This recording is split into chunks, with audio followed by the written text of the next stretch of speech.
مسلمانوں، تمہاری ہیبت ان لوگوں کے دلوں میں اللہ سے بھی بڑھ کر ہے، یہ اس لیے کہ یہ سمجھ نہیں رکھتے۔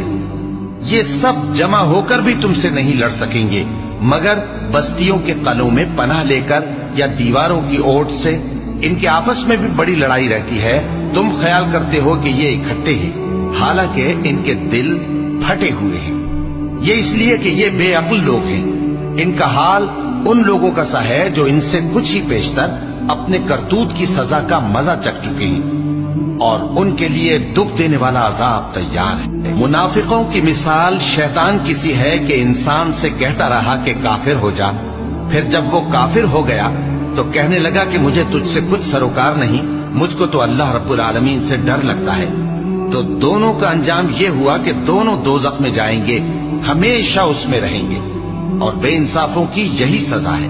اے ایمان والو، اللہ سے ڈرتے رہو، اور ہر شخص کو دیکھنا چاہیے کہ اس نے کل یعنی آخرت کے لیے کیا سامان بھیجا ہے۔ اور ہم پھر کہتے ہیں کہ اللہ سے ڈرتے رہو، بے شک اللہ تمہارے سب اعمال سے خبردار ہے۔ اور ان لوگوں جیسے نہ ہو جانا جنہوں نے اللہ کو بھلا دیا تو اللہ نے انہیں ایسا کر دیا کہ وہ خود اپنے آپ کو بھول گئے۔ یہی لوگ ہیں نافرمان۔